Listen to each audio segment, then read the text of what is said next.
You are Locked On Braves Postcast, part of Locked On Sports Atlanta, your team every day.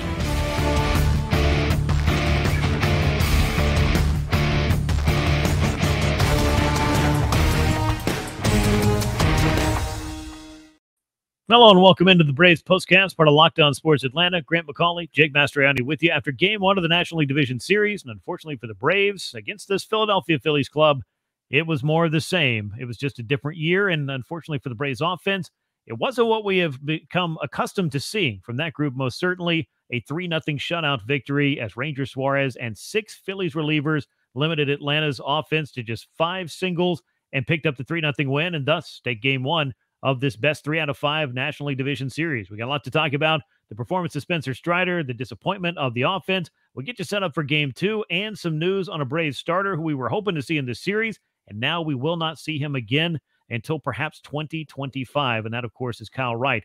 We'll get into all of that, but before we do that, I want to tell you to subscribe to Locked On Sports Atlanta right here on YouTube.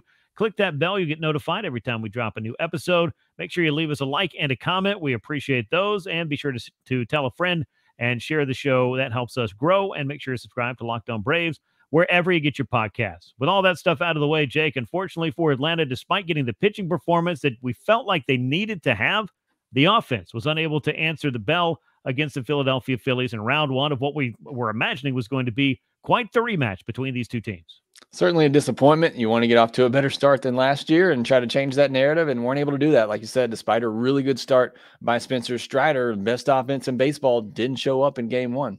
No, they did not look like the best offense in baseball, and that, I think, is where it all has to start. We'll get into Spencer Strider. We'll, of course, talk about what the Phillies did, because as hearing from Brian Snitker and being in that clubhouse after this game and talking to a lot of these guys, I mean, they felt like it was as much about what the Phillies did as what the Braves were unable to do offensively, if that makes sense. In other words, Philadelphia Phillies pitching was able to execute the Braves offense, despite, I felt, really doing everything that they could do to be prepared and not have that layoff and not have that rust that they had a year ago when they just went through traditional practices. They played those 3 scrimmage games. You kind of felt like guys were getting their work in.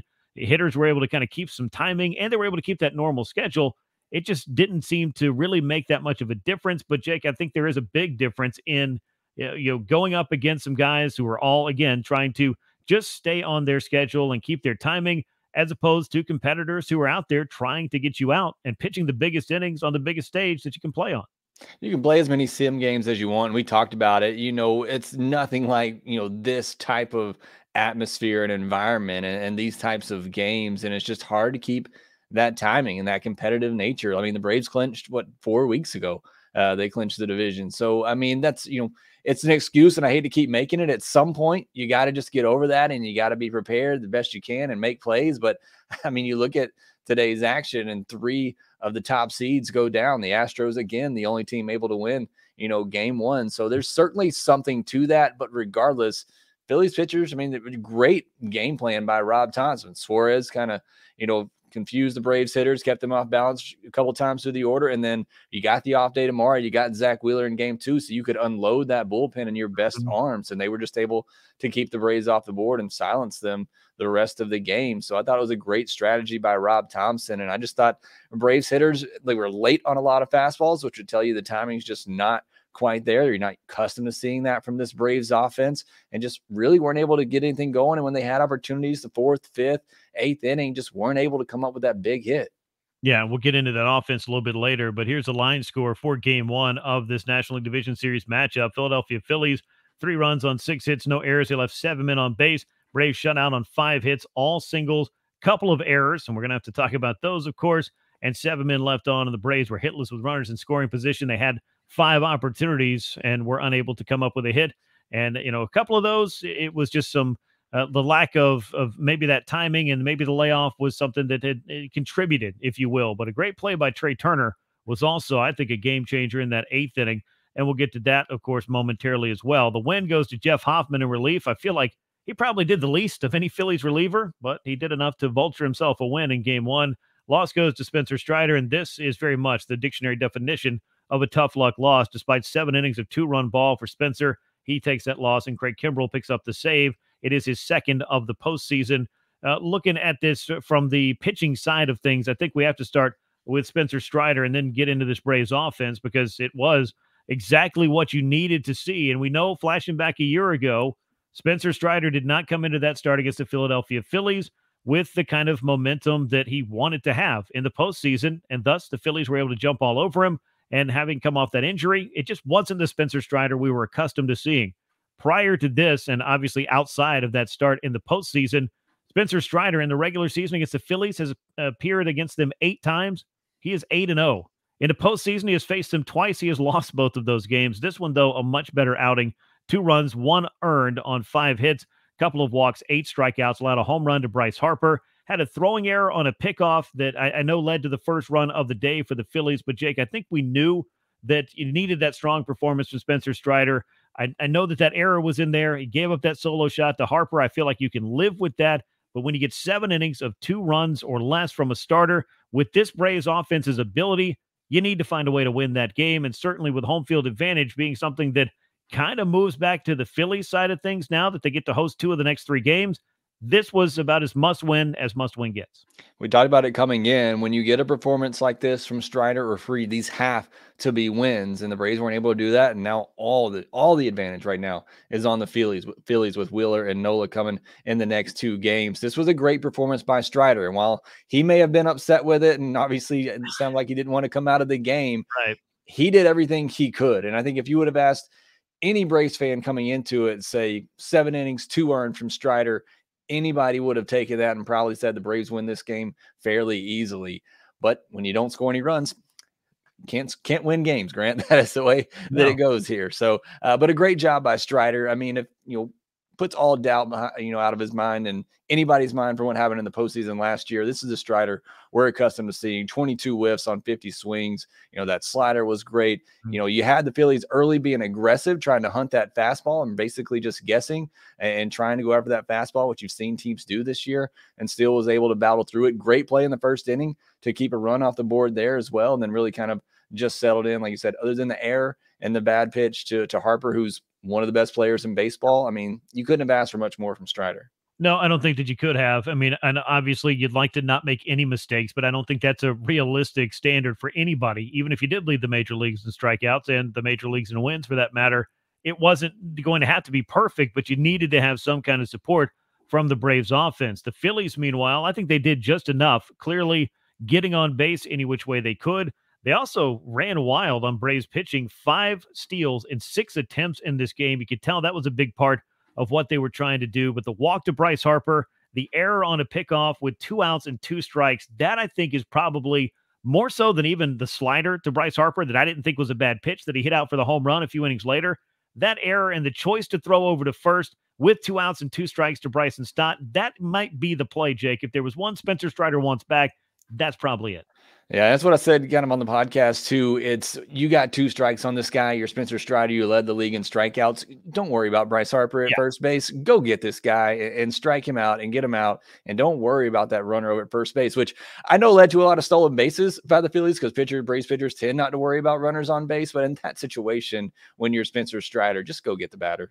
Yeah, you're a pitch away from it. And he had already struck out Bryson Stott in a prior at bat. And credit to some of these Phillies hitters and their ability to foul off pitches. They don't do it to Spencer quite as badly as the New York Mets have in the past. But, again, I don't know how many times I can say it. This was a loss that might go on Spencer Strider's ledger, but it's a loss for the Braves offense as much as it's a defeat all around. The walk to Harper, he scored on the single by Bryson Stott with 2 outs that made it 1-0. Harper then hit a home run in the 6th inning, following up his 4th inning run scored. So the first couple of runs coming across the plate were for Bryce Harper. Then in the 8th inning, we had a bizarre play that after talking to Sean Murphy after the game, and despite the fact that the replay seemed to be fairly inconclusive, a catcher's interference with the bases loaded. And that just, I think it typifies more so if it could go wrong for the Braves in game 1, it kind of felt like it went wrong in the littlest of ways. And this was something I talked to Travis d'Arnaud about, that the series could be won or lost on the little things. And there were a couple of times, Jake, that the little things didn't happen in this game defensively that led to the Phillies being able to score not one run on maybe a solo home run, but a couple of other runs that made it feel like a little bit more or a little bit bigger of a gap that the Braves were trying to overcome. And I think it's crazy that I'm sitting here on August the 7th trying to talk about how 1, 2, or 3 runs felt like a lot against this Braves offense, because that hasn't been the way we felt all year long. It hasn't, and you're absolutely right. But that third run on that catcher's interference, where Pierce Johnson's a strike away from getting out of that, that did feel like a big run, because then you are just kind of a bloop and a blast away from tying this game up. They didn't end up getting the tying run to the plate, but it just, again, I haven't felt that way either with this Braves offense. 3 runs seems like nothing for them, but there's in this game where they couldn't get anything going, and you had a chance to get out of that jam without giving up anything, and to give up a run like that, like you said, it just kind of was the way that the night was going for the Braves. It's just another kind of like back-breaking moment right there, where just something didn't go their way, led to a run for the Phillies.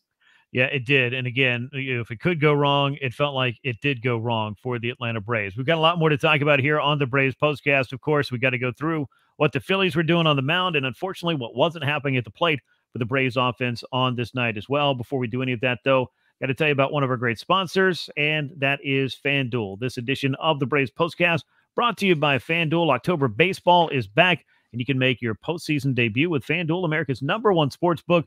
Join FanDuel today, and you'll get started with $200 in bonus bets guaranteed when you place your first $5 bet. Visit FanDuel.com/lockedon to create your new account.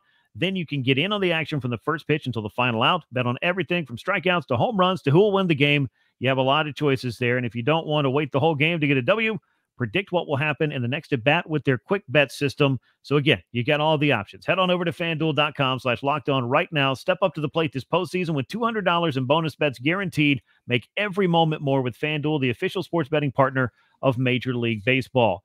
All right, let's get into this. Unfortunately, the offense that really was not able to do what it needed to do against Ranger Suarez.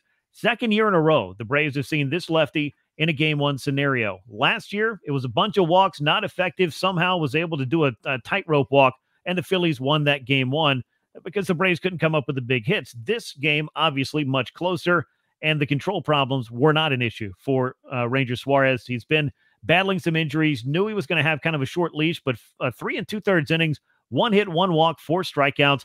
I think the cameras caught him in the dugout, not thrilled about being pulled from the game in that 4th inning.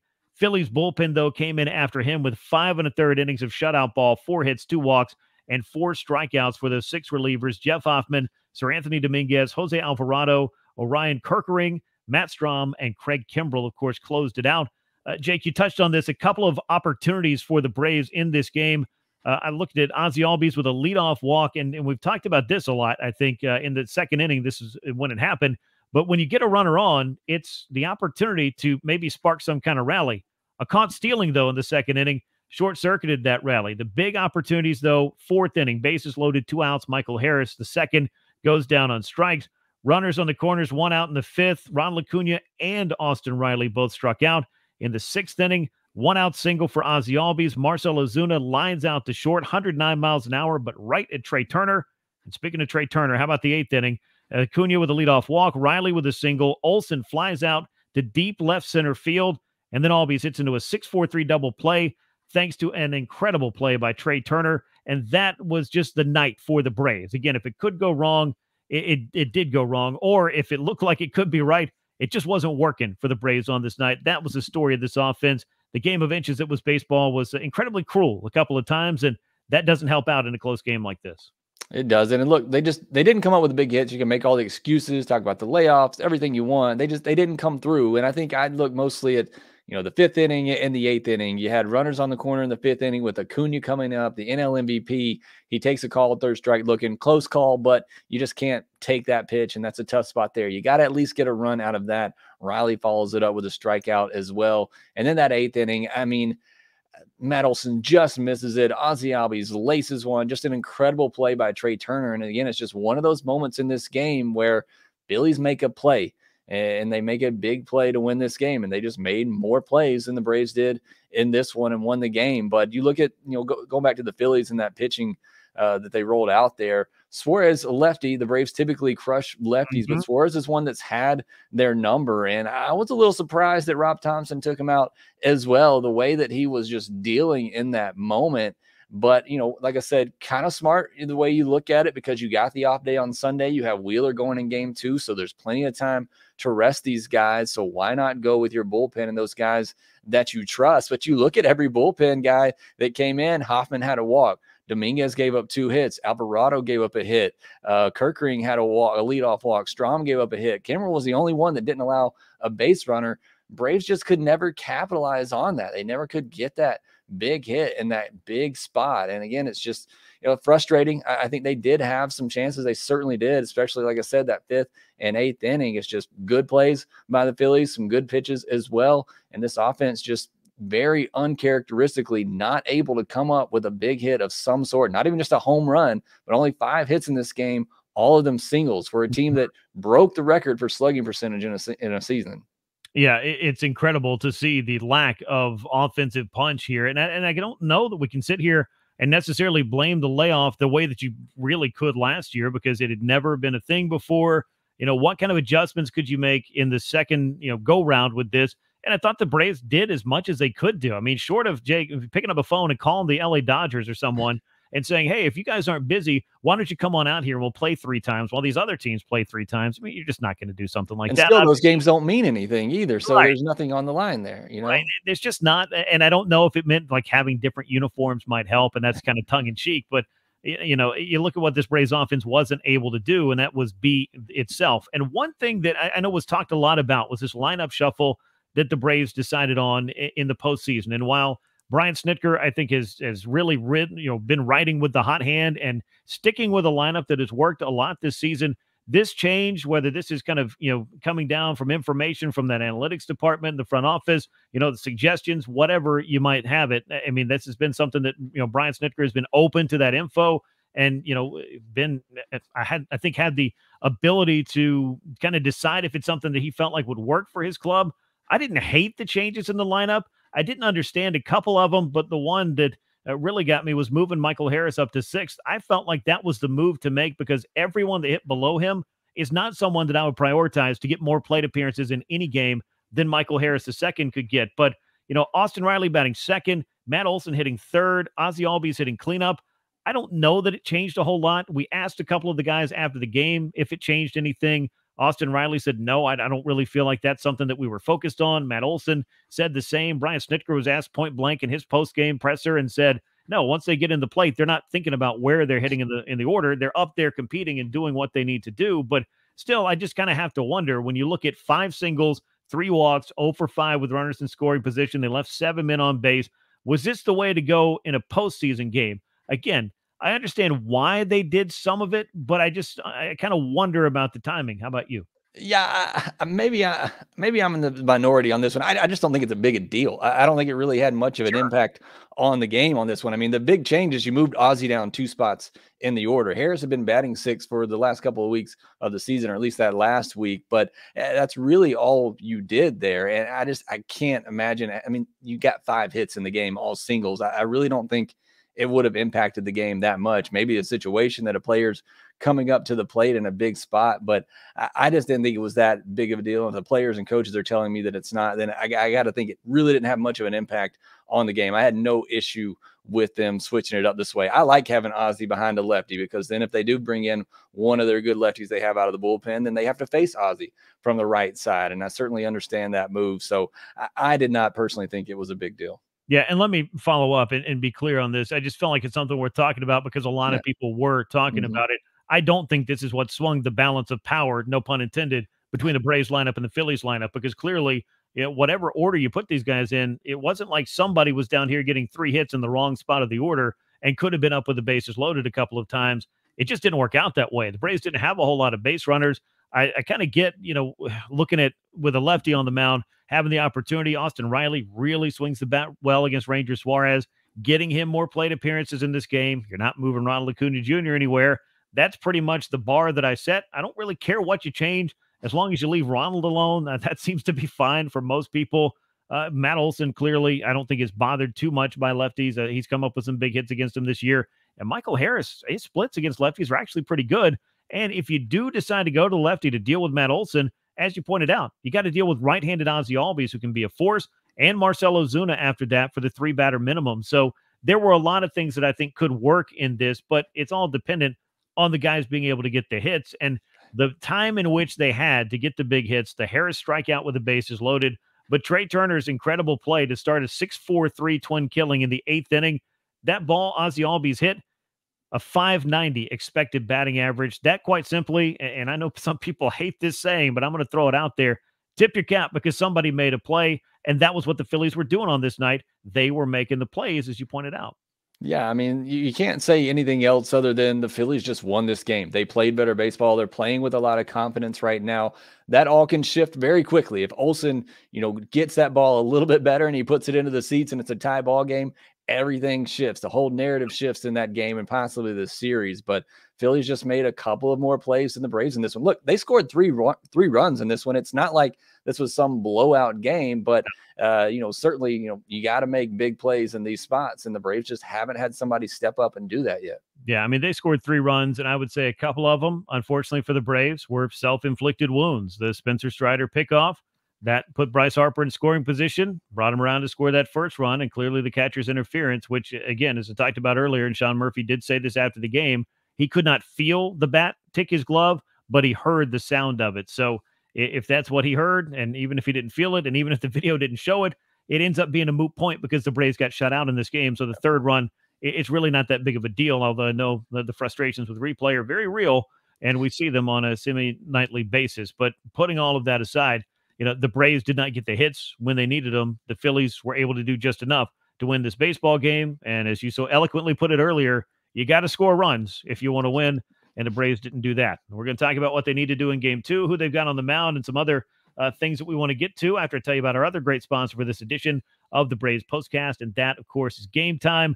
Game Time is the fastest-growing ticketing app in the country for a reason. You get images of your seat before you buy, so you know exactly what to expect when you arrive. You buy those tickets in a matter of seconds with 2 taps on the app, and you're set. The tickets are sent directly to your phone. You never have to dig through your email to find them. Snag those tickets without the stress with Game Time.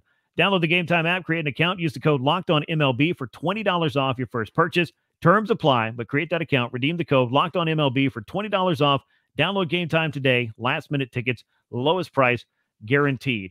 Let's talk about Game 2 of the NLDS. If Game 1 was a must-win, Jake, now that the Braves are down 0-1 in this series, Game 2 becomes a must-win, and they're going to have Max Fried on the mound for this one against Zach Wheeler, who obviously is already thrown in the postseason, going against the Marlins in Game 1 of the wild card.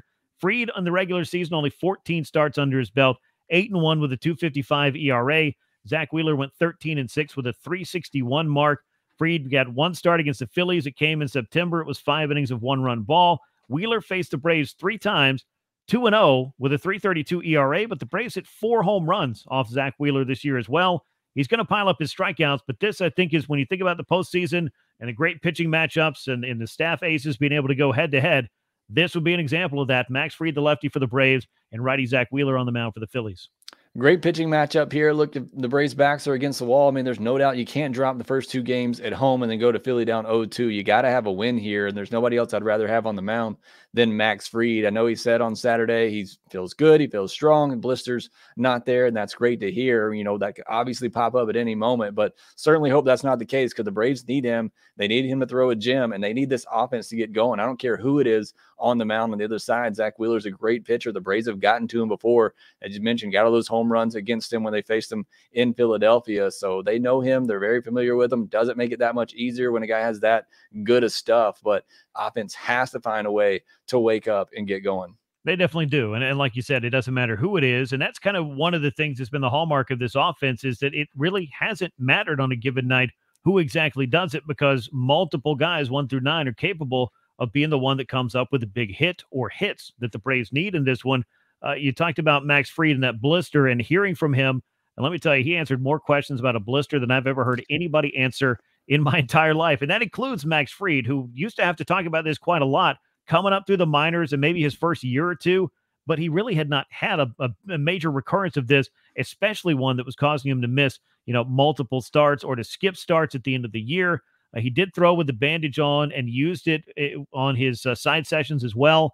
But Max said, quite frankly, this is the whole blister is gone. It's not visible anymore. But, we'll see how the weather might affect it. He said his last outing in Washington, it was not a particularly hot and humid night, but the blister was still an issue for him. So he's just going to have to deal with it. I think he said, a while back, and we've talked about this multiple times, if it had been the postseason, it was something he would try to pitch through and push his way through and will himself on to continue pitching. Well, you don't have to do that at the end of the regular season, so I understand it, but it's got to at least be in the back of the mind of the Braves that, you don't want to see this pop up again. But again, as you pointed out, there are some things that they need to do, and one of them is to score some runs. The other one is to get a good start from Max Fried and hopefully turn that into a victory. Fried, I think Jake has, had the postseason experience that you want somebody to have that's in this position when you're down 0-1 in a series. And that might have been kind of part of the calculus of how the Braves utilized Fried in the training scenario in the practice game, and why they chose to go with Spencer Strider in game 1 was knowing that you did have a viable guy to go in game 2, just in case things didn't go your way in that first contest.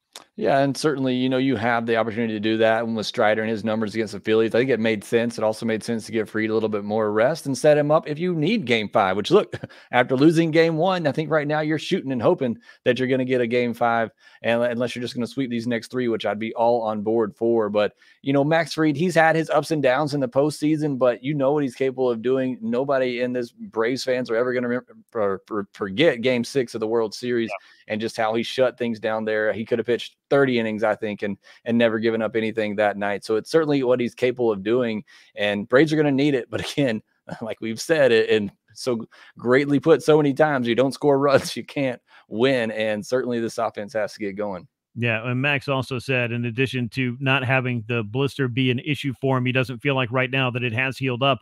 He's night and day different than he was a year ago when he was ill and was just really unable to give the Braves the kind of start they needed in the NLDS. He's not having to deal with that this time around. He's able to keep his arm going. He's able to work his way through, throw his pitches in the training scenario, and hopefully he's ready to go out and give the Braves a quality start against Zach Wheeler, who's one of the better right-handed pitchers you'll find in all of the National League. And the Braves have had his number a time or two before. They beat him in the postseason last year. Can they do it again in game 2? Here a year later? It's Max Fried against Zach Wheeler in game 2. Phillies up 1-0 in the National League Division Series. This one will come your way on Monday at Truist Park at 6:07 p.m. Eastern Time, first pitch, as the Braves and Phillies will battle it out. One more note before we get out of here. I talked about this at the very, very top of the show, but some unfortunate injury news that came out before this game got going, Jake, as Brian Snitker confirmed that Kyle Wright is done for the season. He's going to undergo a shoulder surgery. That's going to happen soon. He's going to be out for the entire 2024 season. I caught up with Kyle Wright briefly after the game. He said it's going to be a surgery to repair a torn capsule in his shoulder. At least that's what he anticipates it being. And if they open it up and find that that's what it is, this is going to be a long rehab process for Kyle. He tried to grind his way through this. He wanted to be part of this postseason run. He gave it everything he had, but it pretty much got to the point where they had, I think, put it off as long as they could. They had hoped that it wasn't going to be something major, but this last round of imaging really confirmed that they needed to go in and get this thing fixed. But a blow for the Braves for the postseason, not having Kyle Wright available here in 2023, obviously, but now knowing he's not going to be around in 2024 either, that one stings, in addition to obviously losing a playoff game. Just not a great day's worth of news on the Braves front. Yeah, it started off with bad news with the Kyle Wright stuff that we got early in the day, and then finished pretty bad as well, getting shut out by the Phillies. So a day the Braves fans probably want to forget pretty soon. Hate it for Kyle Wright, guy trying to fight so hard and get back and contend and compete with the Braves and be a part of this run that they're having, and just wasn't able to do so. You hope it didn't do any more damage, but with those shoulders, they're always scary, and it just seemed like this was kind of where it was going inevitably. So, get it cleaned up, hopefully. Going to miss all of next year, but hopefully come back strong. Just hope that's the case for Kyle Wright, a guy that's worked really hard, a guy that really struggled to find a place at the big leagues and finally did, won 21 games. And then now he has this pretty much going to be 2 lost seasons for him in, the middle of his prime. So you really hate that for Kyle Wright and hope he can come back strong. Yeah, and the tough thing about this was, and I talked to Kyle quite a few times over the course of the season, was that they did some rounds of imaging. They didn't really see something that, you don't want to just go have a surgery just to have a surgery, particularly on your shoulder, because as we know, if you've got an elbow deal, everybody's pretty much got that down to a science, and it's not quite as invasive as having a shoulder problem. And now for Kyle, unfortunately, it's going to be a long road that he's going to have to navigate from that rehab side of things. And he was trying to kind of, gut his way through it and find a way to get back on the mound and, be effective. But he said the lost velocity really told him that it was time to figure it out, because he was reaching back for everything he had. And it was 93, 94, and he was just trying to get it anywhere close to the plate. You saw him throw a lot of curveballs as well. in his return from the injured list. That, I think, was one of the big reasons for that. So you hate to see that for Kyle Wright, and it clearly is the Braves trying to figure out what the future of their rotation is going to be. It could be very interesting next year. We don't know what the status of Charlie Morton's going to be, if he's going to be back. Obviously, Max Fried's in his final year with the club, and Kyle Wright's not going to pitch. Maybe Ian Anderson's back in the equation, but the Braves are going to have a few questions to answer over the winter. But first things first, the Braves would like their season to go on as long as it can. So clearly, the job is to win a few baseball games here in October and push this thing the whole distance, because Atlanta has put up an incredible season and would very much like to have an incredible October to go along with all the winning they did over the 162, Jake.